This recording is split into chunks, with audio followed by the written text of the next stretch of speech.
네, 지난 시간의 말씀을 다 다루지 못했기 때문에 오늘 말씀이 계속 이어서 말씀을 나누고자 합니다. 계속해서 예수님의 죽으심과 부활에 대해서 우리는 이 16장 말씀을 통해서 나누고 있습니다. 16절에서 19절 말씀이었죠. 거기서는 부활이 어떻게 제자들과 그리고 많은 사람들을 혼란스럽게 하는지에 대해서 말씀하고 있었습니다. 부활을 믿으십니까? 여러분, 부활 믿으십니까? 믿죠. 믿는 우리에게는 이 부활이 어떻게 이걸 믿을 수 있을까? 근데 믿어지기 때문에 놀라운 일이 되는 거고, 이 부활을 믿는 사람들에게는 이 예수님의 부활이 곧 우리의 부활이 되기 때문에 정말 말로 다 표현할 수 없는 그런 놀라운 사건이 되는 겁니다. 하지만 그 부활 자체만 떼놓고 본다면, 이것을 믿음의 눈으로 바라보지 못한다면 이 부활은 많은 사람들에게 혼란을 초래할 수 있는 그런 사건이 될 것입니다. 어떻게 죽은 사람이 다시 살아납니까? 그것은 정말 말로 안 되는 일이 되는 것이죠. 그래서 예수님의 말씀이 이제 잠시 후면 내가 떠나고 잠시 후면 다시 오리라라는 이 말씀이 결국 부활에 대해서 말씀하고 있기 때문에 그 자체만으로 봤을 때 제자들은 혼란스러울 수밖에 없었습니다. 부활도 혼란스러운 일인데 우리는 그 부활 이후에 있는 또 다른 일에 대해서 성경이 말씀하고 있음을 잘 알고 있습니다. 바로 재림이 있는 것이죠. 마지막 때에 다시 승천하신 주님께서 세상을 심판하러 오신다. 이걸 관해서도 많은 사람들은 혼란에 빠질 수밖에 없는 것입니다. 이해하려고 해도 이해될 수 없고 쉽사리 그렇게 우리가 받아들일 수 없는 것이 어찌 보면 당연한 것입니다. 그래서 부활을 믿지 않는 사람들은 당연한 방식으로 자신의 견해를 피력하게 되죠. 그래서 몇 개를 이제 보게 되면 무신론자라고 하죠. 신의 존재를 믿지 않는 사람들은 부활 자체를 부정을 합니다. 부활은 기본적으로 사람의 경험을 초월하는 일이기 때문에 그것은 불가능한 일이다. 이것은 말도 안 된다라고 사람들이 주장을 합니다. 또 다른 한편에는 불가지론자라는 사람들이 있습니다. 이 사람들은 이제 초경험적인 그런 존재나 본질 그런 것이 인식이 불가능하다라고 하는 이렇게 주장하는 사람들인데 이 불가지론을 주장하는 사람들은 이렇게 말합니다. 부활이 있을 수도 있고 없을 수도 있다.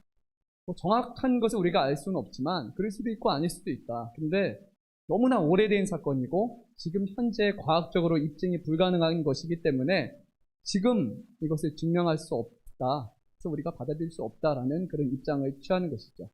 그러니까 아예 믿지 않는 사람과 지금 증명이 불가능하기 때문에 우리가 받아들일 수 없다라는 그런 주장이 아마 일반적인 주장일 것입니다.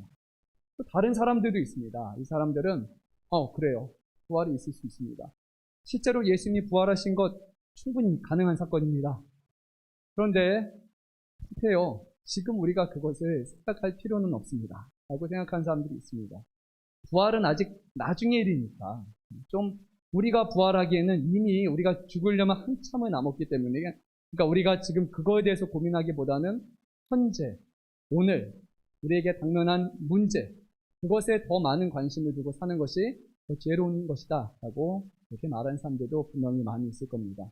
학생이라면 학교의 학업과 그리고 취업을 위해서 그리고 졸업하고 직장에 다니는 사람들은 승진을 위해서 자리 잡는 것을 위해서 결혼을 위해서 또 결혼하신 분들은 자녀를 위해서 자녀가 잘 크기 위해서 다양한 현재 우리가 당면한 문제도 너무 많은데 부활은 까마득한 일이고 우리가 정확하게 이것을 잡을 수 없는 것이기 때문에 좀 더 유보하는 것이 좋겠다라고 생각하는 사람들이 분명히 있습니다.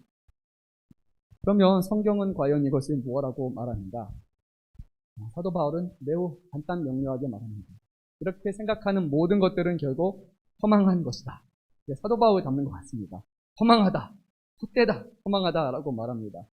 가장 현실적이고 가장 긴급한 문제는 지금 당면한 문제가 아니라 바로 그리스도 안에서 새 생명을 얻는 것이다라고 그는 명확하게 에베소서에서 말합니다.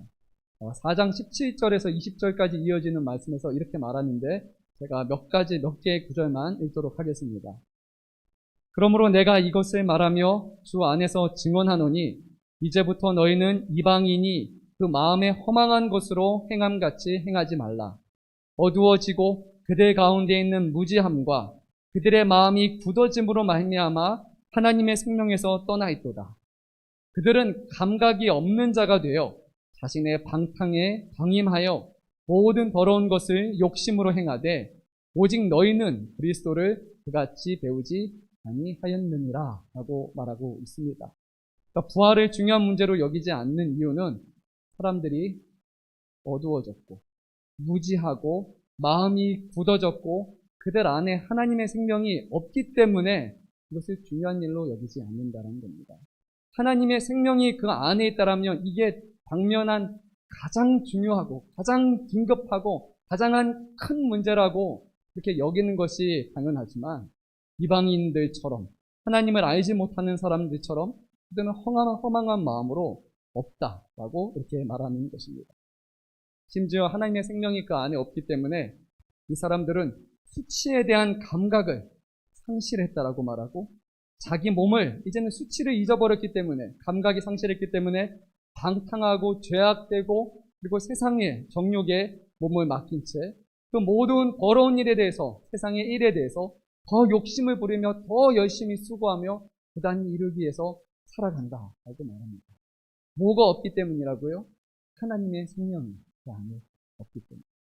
하나님의 생명이 그 안에 있는 사람들은 바로 부활을 믿는 사람이고 거듭난 사람들이기 때문에 세상을 향한 욕심과 세상을 향한 열망보다는 오히려 하나님의 것을 더 사모하고 살아가지만 우리가 흔들리고 사람들이 다른 것을 쫓는 이유는 그 안에 생명이 없기 때문이라고 말합니다.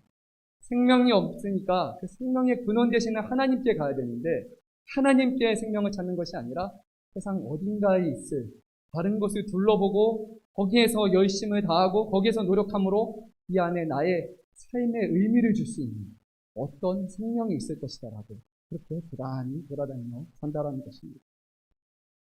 말씀대로 살려고 하고 그리스도를 닮아가려는 신tuk들을 향해서 바로 이러한 사람들은 꽉 막힌 사람들이고 어리석은 사람들이고 사고가 편협한 사람이라고 결국 말하게 되는 것입니다. 그리스도인들이 정말 몰라서 그럽니까? 그리스도인들은 세상 물정 정말 모릅니까? 그리스도인들은 정말 편협한 사람들입니까? 꽉 막힌 사람들이어서 그렇게 주일날 와서 예배드리고 그리고 평일에도 모여서 기도하고 하나님의 말씀으로 살려고 하고 우리에게 있는 욕심도 있지만 욕심을 줄이고 사람들에서 함부로 말하고 싶은데 화가 날 때도 화를 참고 살아가는 이유가 우리가 무식해서입니까? 우리가 세상 물정 몰라서입니까? 어리석어서입니까? 그렇지 않죠. 우리도 너무나 잘 압니다. 우리도 화가 나고 우리도 때로는 그런 일에서 분개하고 우리도 세상 사람들이 잘 먹고 잘 사는 걸 보면 때로는 부럽기도 하고 그런 마음을 다 갖고 있는 사람들입니다.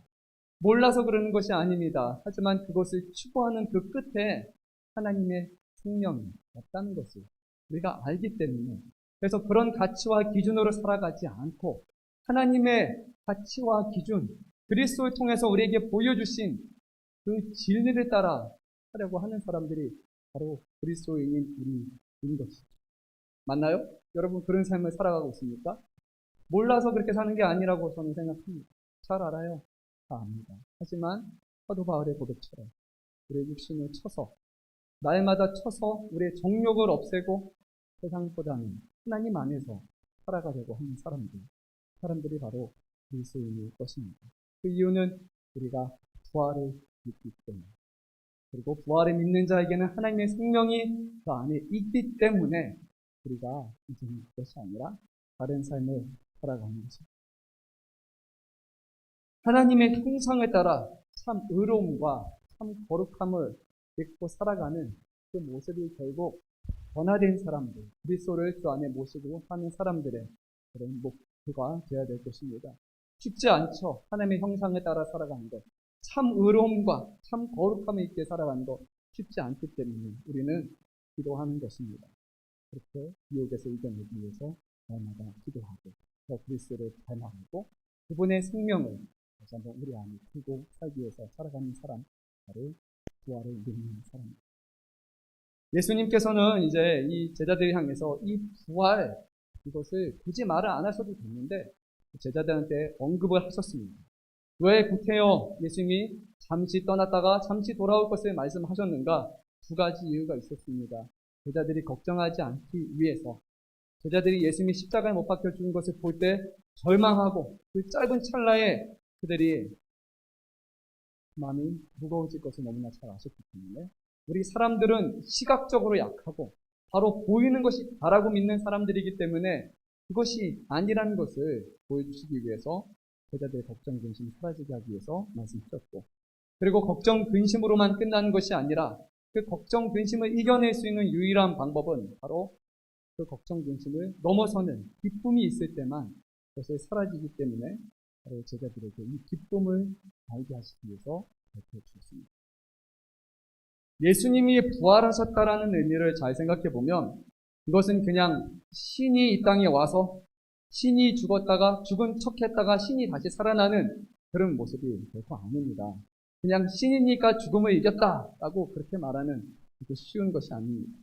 분명히 예수님은 하나님의 아들이셨지만 그 육신은 우리와 동일한 인간의 몸을 입으셨기 때문에 예수님은 그냥 신적인 능력으로 모든 십자가에서 쉽게 이기시고 고통 없이 돌아가신 것이 아니라 우리와 똑같이 찌르면 아프고 그리고 찌르면 피가 나고 옆구리에 찌르면 구멍이 뚫리는 동일한 몸과 동일한 육신을 가지셨지만 그리고 우리와 동일한 유혹 가운데 사셨지만 그 모든 것을 온전히 하나님 보시기에 온전히 삶으로 살아내시고 그렇게 죽으신 분이 바로 예수님입니다.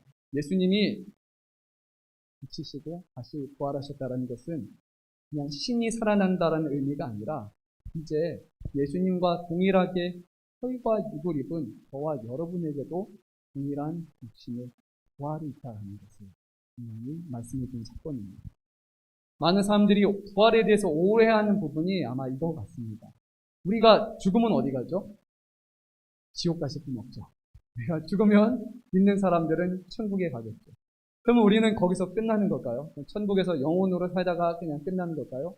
그렇지 않죠. 예수님이 다시 재림하시는 그 순간 천국에 영이 있는 모든 사람들 그리고 그렇지 않는 살아가는 모든 사람들이 결국 심판대 앞에 다시 서게 될 것이고 그리고 믿음의 사람들은 천국에 있는 영혼들은 그때 다시 한번 우리의 죽어있는 육신들이 다시 살아나서 우리는 영과 육신을 다시 입고 이렇게 온전한 몸을 입고 살아가는 그 모습이 최종적인 부활을 말하는 겁니다. 부활은 우리가 영으로 천국에서 살아가는 것, 그것을 말하는 것이 아닙니다. 예수님이 죽으셨지만 육신이 다시 살아나신 것처럼 다시 우리의 영과 육이 하나 되어 부활한 온전한 예수님과 같은 모습으로 다시 하나 되는 것, 그것이 부활의 참된 모습입니다. 그래서 예수님은 부활을 통해 이것을 우리에게 보여주신 겁니다. 영혼이 다가 아니라 우리는 영과 육을 입고 태어나고 살아가고 완성될 사람이라는 것입니다. 예수님이 부활하셨다는 것에 대해서 놀라운 사건이 하나 있습니다. 왜냐하면 죽은 사람이 살아나는 일이 가능했다라면 예수님이 그동안 하셨던 모든 일이 다 참되다는 겁니까? 거짓이라는 겁니까? 참되다는 거죠. 죽은 사람이 살아났다는 것 자체에서 이미 예수님의 모든 말씀은 다 참되고 진리라는 것을 도장을 꽝꽝꽝 찍어주는 것입니다. 그래서 우리는 예수님이 하신 모든 가르침과 그분의 말씀들을 믿을 수 있게 됩니다. 부활이 없다라면 우리는 믿지 않아도 됩니다. 그런데 부활이 있었기 때문에 부활을 목격한 수많은 제자들이 있었기 때문에 그 많은 사람들이 그 부활에 놀래서 그 부활로 인해서 자기들의 삶이 변화되었고 아무런 유익도 없는데도 불구하고 순교당하기를 자처하고 그리고 십자가에 죽거나 매달려 죽거나 고통당해 죽는 것조차도 개의치 않는 변화가 일어났던 단 한 가지 이유는 바로 예수님의 부활을 목격했기 때문입니다. 제자들이 예수님의 복음을 전한다고 해서 부자가 됐을까요? 자신들에게 높은 직위가 주어졌을까요? 그렇지 않았죠. 쫓기기도 하고 고난도 당하고 수치를 당하고 그런 삶을 살다가 결국 다 제자들은 사도 요한 외에는 순교당하고 일찍 다 죽었습니다. 그렇게 급격한 변화가 일어날 수 있었던 이유는 딱 한 가지 결론밖에 없습니다. 부활이 참되다는 것. 그거 외에는 우리가 다르지 다른 걸로 말할 수 없습니다. 그 부활이 우리가 믿어진다면 그러면 우리는 예수님이 가르치신 모든 것과 그분이 보이신 삶, 그분이 약속하신 그 삶을 우리는 따라갈 이유가 반드시 있다라는 것입니다. 의심하지 마십시오. 두려워하지 마십시오. 예수님이 부활하셨고 그리고 우리는 그것을 믿는 사람들에게는 영원한 나라가 예비되어 있습니다. 그리스도 안에서 새 생명을 얻는 것은 결코 어리석은 것이 아닙니다.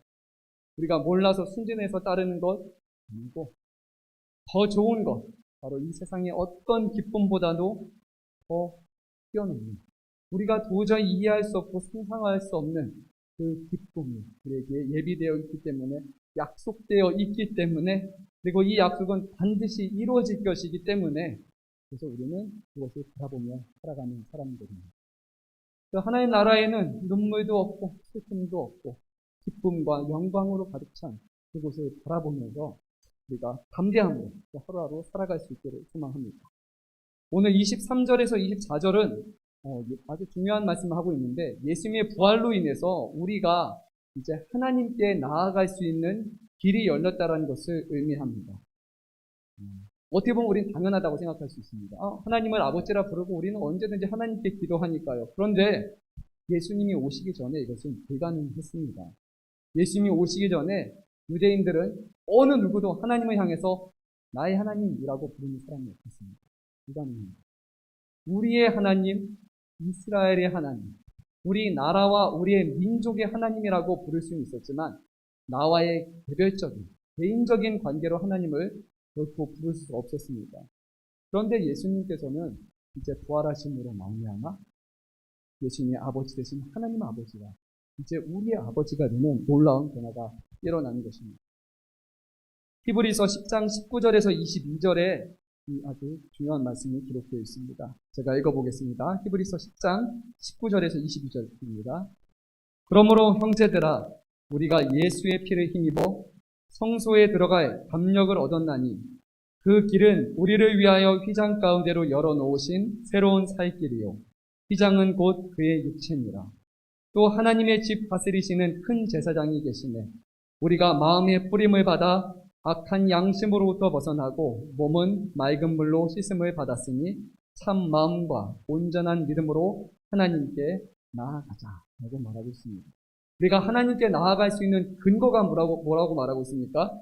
예수의 피를 힘입어서 성소 안에 계신 하나님 보좌 앞으로 나아갈 수 있게 돼요. 그 안에 들어갔을 때 우리가 죄인이어서 즉각적으로 하나님의 심판과 진노를 받아 죽어버리는 것이 아니라 예수님의 피가 우리의 죄를 깨끗하게 씻겨주셨기 때문에, 그분의 죽음이 우리를 사망에 이르지 아니하기 때문에 하나님께 나아갈 수 있는 되었습니다. 심지어 그 유명하고 대단한 모세도 하나님, 제가 당신의 영광을 보기 원합니다 라고 말했을 때 하나님은 No, 안 된다고 했습니다. 내가 죽으니까. 하나님의 거룩하심과 그 전능하심 앞에 마주설 수 있는 사람은 있는 게 없습니다. 그런데 우리는 예수 그리스도의 피를 힘입어서 이제 하나님께 나아갈 수 있는 그런 형편이 되었다는 것입니다. 예수님의 부활의 결과로 이제 우리에게 두 가지가 약속되어 있습니다. 오늘 23절 말씀을 보게 되면 이 말씀이 있습니다. 내가 진실로 진실로 너에게 이르노니. 예수님이 아주 중요하다고 하시는 순간에 사용하시는 말입니다. 아멘 아멘 내고 휘민. 그래서 아멘이 반복됩니다. 진실로 진실로. 이 아멘 아멘이라는 표현인데요. 아주 중요한 말씀입니다. 두 가지를 약속하셨습니다. 우리가 구하는 것을 받을 것이다 라고 말씀하십니다. 이미 예수님께서는 15장 7절에서 비슷한 말씀을 하셨어요. 너희가 내 안에 거하고 내 말이 너희 안에 거하면 무엇이든지 원하는 대로 구하라. 그리하면 이루리라. 하고, 그리스도 안에서 우리가 구하면 하나님께서 그것을 그리스도의 이름으로 응답하실 것이라고 이렇게 말씀하고 있습니다. 그리고 나서 응답이 있을 것이기 때문에 그 응답으로 인해 우리 안에는 기쁨이 충만하게 될 것이다 라고 이어서 말씀하셨습니다.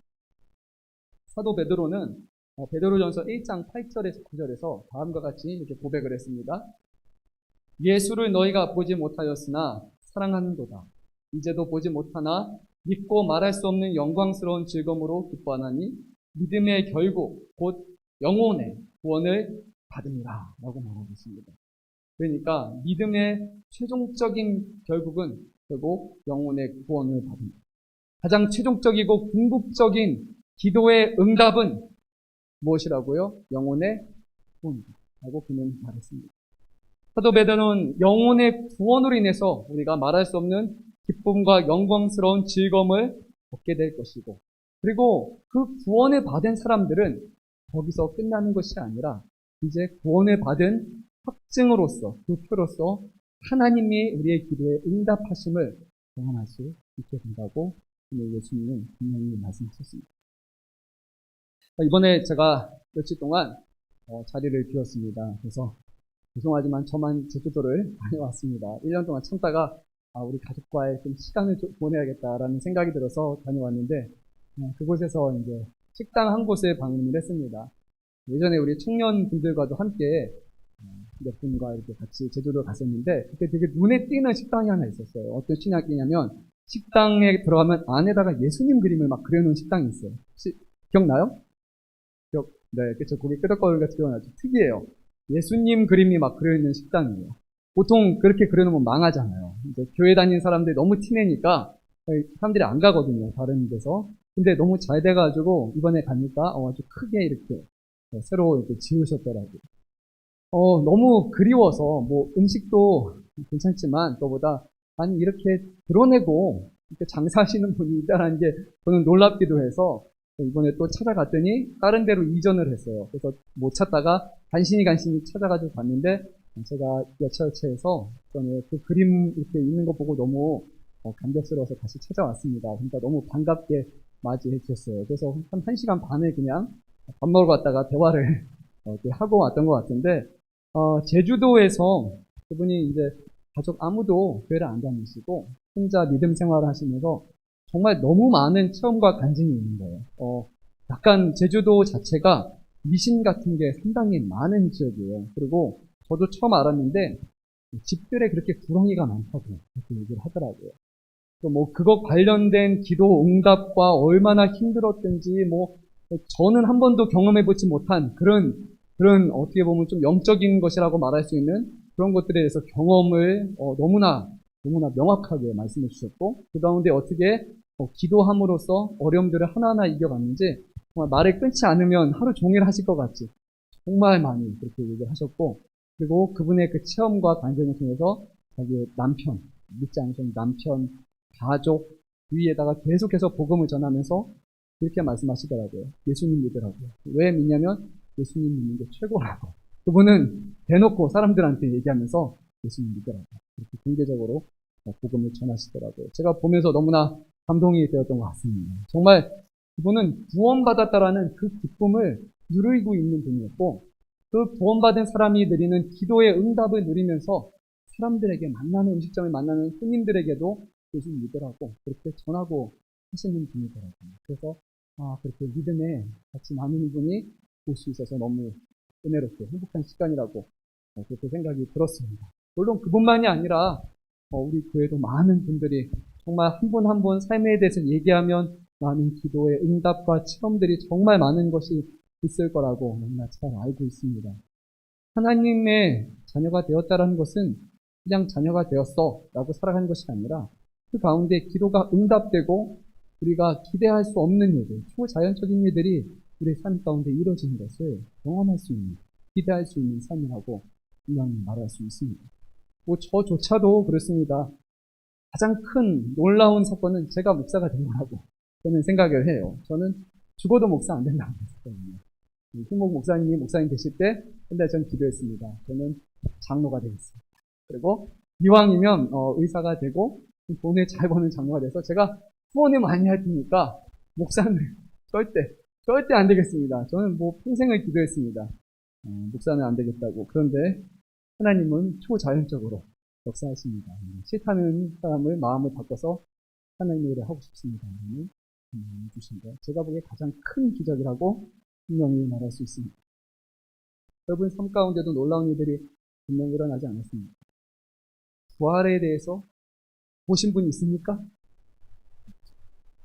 부활에 대해서 본 적이 없는 사람들이 부활을 믿는다는 것. 한두 명이 아니고 수많은 사람들이 그것을 믿고 자신의 생명을 걷고 살아간다는 것은 정말 하나님이 하시지 않으면 불가능한 일이라고 믿습니다. 주님은 초자연적인 일들을 정말 기적과 같은 일을 아무렇지 않게 행하시는 분이십니다. 그분이 우리 아버지 되시고 예수님께서는 부활하고 말씀하셨습니다. 내 삶의 문제들을 주 앞에 고백하고 그것을 응답해 주심으로 우리가 구원받은 사람들이 느끼는 그런 기쁨으로 충만해질 것이라고 말씀하셨습니다. 기도하십시오. 기도로 구하십시오. 기대함으로써 기도하십시오. 우리에게 응답하실 거라고 약속하셨습니다. 25절에서 27절은 이제 부활이 그냥 부활하신 것으로 끝나는 것이 아니라 왜 이 부활이 중요한가? 이 부활은 바로 하나님을 드러내는 것이기에 중요하다라고 그렇게 예수님은 말씀하셨습니다. 부활은 하나님의 자비하심을 드러냅니다. 죄와 사망에 사로잡혀 있는 자녀들을 풀어주시는 하나님의 자비하심을 드러냅니다. 부활은 하나님의 구원을 드러냅니다. 바로 죄와 사망의 공포로부터 저와 여러분 모든 인류를 구원하시는 그 하나님의 능력, 것을 드러냅니다. 부활은 하나님의 생명, 모든 생명이 하나님께 있다는 것을 드러냅니다. 사람이 살고 죽는 그것이 우연이 아니라 하나님의 손에 있다는 것을 부활을 통해서 보여주십니다. 주님은 죽은 자도 살리시는 분입니다. 부활은 하나님의 정의를 드러냅니다. 예수님은 죄가 없으신 분이었습니다. 온전하시고 흠이 없으신 분이었기 때문에 하나님께서는 그 예수님을 죽음 가운데 내버려 두신 것이 아니라 온전하고 흠없고 죄 없는 예수님을 다시 살리심으로 말미암아 다시 한번 정의를 드러내신 것입니다. 부활은 끝으로 하나님의 지혜를 드러냅니다. 인류를 구원하는 계획에 있어서 어떻게 누가 이런 일을 생각할 수 있습니까? 자신의 아들의 희생을 통해서 죄악 가운데 있는 온 세상을 구원한다라는 그런 지혜를 과연 어느 사람이, 어느 누가, 어느 신이 과연 생각할 수 있겠습니까? 바로 하나님만이 생각할 수 있는 것입니다. 그래서 부활은 하나님의 가장 높은 그 지혜를 드러내는 사건이라고 우리는 말할 수 있습니다. 부활이 없다라면 우리는 교회 다닐 필요 없습니다. 부활이 없다라면 예수님, 하나님 믿을 필요가 없습니다. 부활이 가장 중요한 것입니다. 26절에서 이 제자들은 오직 예수님의 이름으로 하늘 아버지께 구할 수 있다라는 것을 말하는데 이게 진짜 중요합니다. 우리는 너무 당연하게 말하죠. 우리는 예수님의 이름으로 기도하잖아요. 기도하면서 이희성 목사의 이름으로 기도합니다. 이렇게 얘기하시는 분 없죠. 이단이죠. 그렇게 말하면 우리가 보기엔 아무도 그렇게 얘기하지 않습니다. 그런데 놀랍게도 교회가 아닌 천주교에서는 비슷하게 얘기를 합니다. 제가 한번 자료를 찾아봤는데요. 천주교에는 이런 게 있습니다. 모든 성인의 호칭 기도라는 게 있습니다. 리타니에 옴니문 상토리움이라고 하는 건데요. 뭐냐면 위키피디아를 보니까 삼위일체 하나님께 호소하는 기도이자 그래서 끝나는 것이 아니라 성모 마리아와 천사들 그리고 사도들과 순교자 등 모든 성인에게 환원하는 기도. 정확하게 위키피디아에 기록이 되어 있습니다. 성인들의 명단은 교회 순교록에 기록된 이름만 호칭한다라고 되어 있고 호칭되는 순서도 명확하게 그렇게 정해져 있습니다. 성모 마리아, 그 다음에 천사들, 그 다음에 선조들과 예언자들, 세례자 성요한, 성모 마리아의 남편 성요셉도 등장을 하고 사도들과 예수의 제자들, 순교자들, 주교들과 교회 박사들, 사제들과 수조자들, 그리고 통신도들이 이렇게 기록된다고 1997년에 발행된 카톨릭 기도서에 그렇게 기록이 되어 있습니다. 제가 맛보기로 앞부분만 한번 읽어보도록 하겠습니다. 주님 자비를 베푸소서. 그리스도님 자비를 베푸소서. 주님 자비를 베푸소서. 그리스도님 저희의 기도를 들어주소서. 그리스도님 저희의 기도를 들어주소서. 하늘에 계신 천주 성부님 자비를 베푸소서. 세상을 구원하는 천주 성자님 자비를 베푸소서. 천주 성령님 자비를 베푸소서. 삼위일체이신 하나님 자비를 베푸소서. 그리고 성모 마리아님 저희를 위해서 빌어주소서. 천주의 성모님 저희를 위해서 빌어주소서. 지극히 거룩하신 동정이여 저희를 위하여 빌어주소서. 성 미카엘, 성 가브리엘, 성 라파엘, 모든 천사와 대천사, 세례자, 성교사, 성요셉 주주주주주주 나오고 그리고 나서 한국분도 있습니다. 한국분도 성자가 있죠. 그래서 성 김대건 안드레아, 저희를 위해서 빌어주소서. 성 정하상 바오르, 저희를 위하여 빌어주소서. 성범 라우렌시오, 저희를 위하여 빌어주소서. 성녀 김효주, 아네스와 김효임 볼룸바, 저희를 위해서 빌어주소서라고 길게 기도문이 있습니다. 이상하죠? 천주교에서는 이렇게 말합니다. 모든 성자들과 제자들과 그런 사람들의 이름을 불러가서 기도를 하면 그들이 예수님께, 하나님께 우리를 위해서 청원해서 기도한다는 겁니다.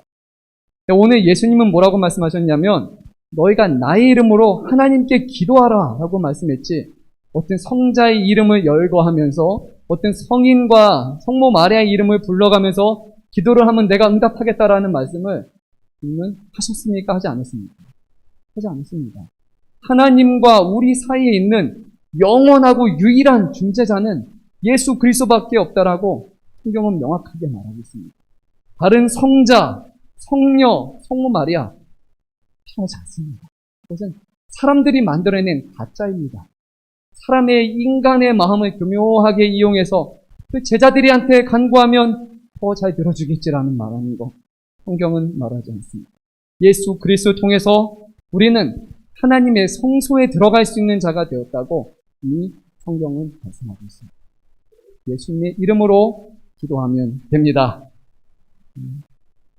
저 역시 목회자로서 성도님들을 위해서 기도합니다. 기도 제목을 주시면 그림교에서 기도합니다. 청년분들은 조장님들 통해서 매주 기도 제목이 올라오니까 한 명 한 명 기도하고, 제목 올라오지 않는 분들도 가급적 다 하나하나 써가면서 기도합니다. 장로님, 권사님, 대부분의 분들 시간이 나고 생각이 나는 대로 이름을 적어가면서 기도를 합니다. 근데 저는 제가 목회자니까 제가 기도하면 응답이 더 잘 된다 라고 생각해서 기도하는 것은 아닙니다. 다만 제가 기도하는 것은 하나님께서 도와주시기를, 예수님께서 우리를 들어주시기를 간절히 간구하는 마음으로 기도하는 것이지, 제가 더 영적인 능력이 있어서 그렇게 하지는 않습니다.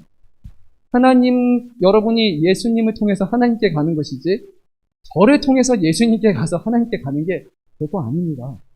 간절히 기도하고 함께 기도하는, 동참하는 한 명의 사람으로서 제가 여러분의 문제를 놓고 같이 기도하는 것입니다. 그 숫자가 한 명이 아니라면 더 좋겠죠. 더 많은 사람들이 서로의 문제와 서로의 연약함을 위해서 더 많이 기도한다면 정말 그것은 하나님 기뻐하실 만한 것일 겁니다. 어느 한 사람도 어떻게 영적으로 대단한 사람이 있어서 예수님의 자리를 대체할 수 없다라는 것 반드시 기억해야 됩니다. 왜 그러면 하나님이 우리의 기도를 응답하십니까? 아니, 왜 하나님 우리의 기도를 응답하십니까? 당연히 응답하시는 거 아닙니다. 우리와 하나님은 전혀 모르는 사람이었고, 더 엄밀히 정확하게 말하면 우리는 하나님이 미워하는 사람들이었습니다. 우리가 하나님을 미워하고 하나님을 떨쳐내고 하나님의 말씀에 반대되는 삶을 살았던 사람이니까 하나님의 기준으로 봤을 때 우리는 죄인이고 심판받아야 될 사람이란 말입니다. 그런데 하나님이 우리를 사랑하시고 우리의 기도를 응답하시겠다고 오늘 27절에서 말씀하십니다. 왜 우리를 사랑하시는가? 바로 우리가 예수님을 사랑하기 때문에 말씀합니다. 우리가 예수님을 사랑하고 예수님을 믿으면 예수님의 하나님으로부터 온 메시아라는 것을 믿고 예수님을 사랑하고 그렇게 우리가 살아간다면 하나님이 자신의 독생자 예수 그리스도를 사랑하시기 때문에 그의 아들을 사랑하는 우리들을 사랑하여 주시사 우리의 아버지가 되어주신다는 겁니다. 예수님이 없다라면 우리는 하나님의 사랑을 받을 수 있는 사람이 맞습니까? 아닙니까? 아니에요. 절대 우리는 우리 스스로 하나님께 나아갈 수 없고 하나님의 사랑을 받을 수 없는 사람이고 심판받게 받을 수 없는 사람입니다. 우리가 그리스도를 사랑함으로 하나님의 자녀가 되고 하나님의 사랑을 누리고 기도 응답을 누리며 살아갈 수 있는 것입니다. 만약에 우리가 하나님께 구하지만 그리스도를 사랑하지 않는다, 그리스도를 믿지 않는다라면 우리가 드리는 수많은 기도와 모든 예배는 하나님 보시기에 형편없는 것, 아직 전혀 하나님 앞에 의미가 없는 그런 일들이 되는 것입니다. 오직 예수 그리스도를 통해서입니다. 나는 길이요 진리요 생명이라고 말씀하신 그리스도를 통해서는 하나님께 나아갈 수 있는 형편이 생겼습니다. 아버지가 있다고 해서 다 좋은 아버지는 아니죠. 아버지가 계시다고 해서 자녀들에게 늘 사랑으로 대하시는 것 아닙니다. 아버지가 계시다고 해서 자녀들의 소원을 다 들어주지 않습니다. 뉴스에 보면 너무 말도 안 되는 아버지가 너무너무 많아서 시험에 들 정도예요. 정말 어떻게 이런 일들이 일어나지? 그런 아버지들이 생각보다 너무 많습니다. 물론 말하면서 저도 보시죠. 부끄럽습니다. 오늘 날 샤론이가 와서 실제로 아버지를 받은 상처였다. 이렇게 말할까봐 그런 마음도 분명히 있지만, 근데 하나님 아버지는 그런 분이 아니라 우리 인간의 아버지와 전혀 다른 우리를 사랑하시는 아버지. 정확하게 말씀하셨습니다. 하나님의 사랑이 얼마나 크신지 아시죠? 하나님의 사랑의 크기는 자신의 생명을 포기하신 만큼 큰 사랑입니다. 우리를 위해서 아무런 대가도 요구하지 아니하시고 모든 것을 다 내어주신 원수이고 죄인인 우리를 향해 모든 것을 베푸시는 그 하나님 아버지가 우리의 아버지입니다. 그분이 저와 여러분을 죄인이었을 때도 사랑하셨기 때문에 지금 하나님을 믿는 사람이라면, 예수 그리스도를 사랑하는 사람이라면 우리와 하나님의 사랑은 온전한 사랑이라는 것 너무 잘 알 수 있습니다. 그러면 하나님은 저와 여러분의 삶을 하나하나 살펴보시고 우리가 얼마나 어려움 가운데 신음하고 있는지, 두려워 떨고 있는지 다 아시고, 얼마나 죄로 인해서 힘들어하는 삶을 살아가고 있는지, 삶의 무게에 짓눌려 있는지 너무나 잘 아시는 하나님이고, 그래서 같이 마음 아파하시고 그 가운데서도 사랑으로 늘 좋은 길을 예비하시는 하나님이라는 것입니다. 하나님이 우리를 사랑하십니다. 하나님이 저와 여러분을 정말 사랑하십니다. 우리 눈앞에 보여지는 것으로 끝난 것이 아니라 하나님은 이미 그 이후에까지 우리 삶의 모든 여정을 생각하시고 계획하시고 사랑으로 이끄시는 분입니다.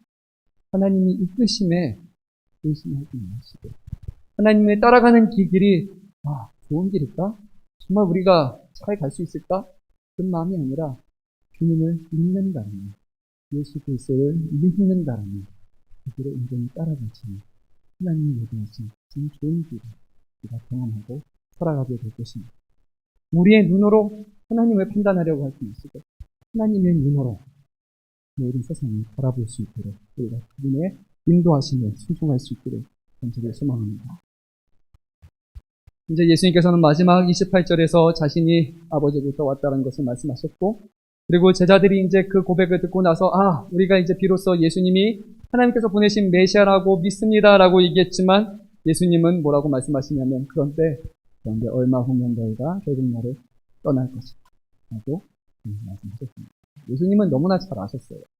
수많은 무리들이 예수님을 쫓았지만, 예수님의 제자들이 예수님 곁에서 꽉 달라붙어 있었지만, 예수님을 위해서라면 내 목숨까지 바쳐서 죽을 것이라고 말하는 그 베드로의 고백도 들으셨지만, 예수님은 결국에 사람들의 마음이 흔들릴 것이고 떠날 것이고 어려움을 처하면 뿔이 흩어질 것이라는 것을 아셨어요. 그런데 예수님이 딱 한 분은 떠나지 않을 것을 아셨는데, 그 말씀을 보니까 아버지는 나와 함께 하신다 이렇게 말씀하셨습니다. 이 말씀이 저와 여러분에게도 주시는 중요한 말씀입니다. 다 떠날 수 있습니다. 우리가 어려운 일에 봉착하게 되면 사람들 떠나고 있습니다. 그런데 마지막까지 떠나지 않는 분이 하나님 계시는데 누구시라고 우리 아버지시라는 것입니다. 사람을 만약에 의지했다면 예수님은 수백 번 시험 들고 수백 번 넘어지셨을 것입니다. 그런데 사람을 바라보지 아니하시고 오직 하늘 아버지 한 분만 바라보셨고, 그 가운데 아버지의 뜻을 따라서 죽음이 기다리는 그곳을 향해서 두려워하지 않으시고, 죽음에 매달려서도 십자가에서도 생명을 위해서 부르짖지 아니하시고 오직 하나님 앞에서 담대하게 그분을 승리할 수 있었던 것, 오직 하나님 한 분만 바라보셨기 때문입니다. 사랑하는 성도 여러분, 오늘 하나님을 향한 믿음이 다시 한번 우리가 회복할 수 있기를 바랍니다. 하나님을 믿는 사람에게는 결코 하나님이 떠나지 않으시고 함께 하실 것이라고 약속하신 것을 믿으시기 바랍니다. 마지막으로 33절 말씀을 읽고 마치도록 하겠습니다. 33절 말씀 한 목소리로 읽도록 하겠습니다. 이것을 너희에게 이르는 것은 너희로 내 안에서 평안을 누리게 하려 함이라. 세상에서는 너희가 환난을 당하나 담대하라. 내가 세상을 이겨노라. 담대할 수 있는 근거가 무엇이라고요? 세상을 이겼다는 겁니다. 그냥 어떤 유대인의 통치자를 이겼다는 것이 아니라 세상, 바로 죄와 사망, 이 모든 것에 왕노릇하던 그 세상을 이기신 그 분이 바로 우리 예수님이십니다. 그 예수님을 의지하고 신뢰하며 살아가는 사람들에게는 예수님의 승리가 곧 우리의 승리가 되어서 이 약속처럼 세상에서 왕으로 하시는 그 약속이 우리 삶 가운데 이루어질 것입니다. 주님의 말씀을 믿고 다시 한번 두려워하지 마십시오. 놀라운 것은 이것이죠.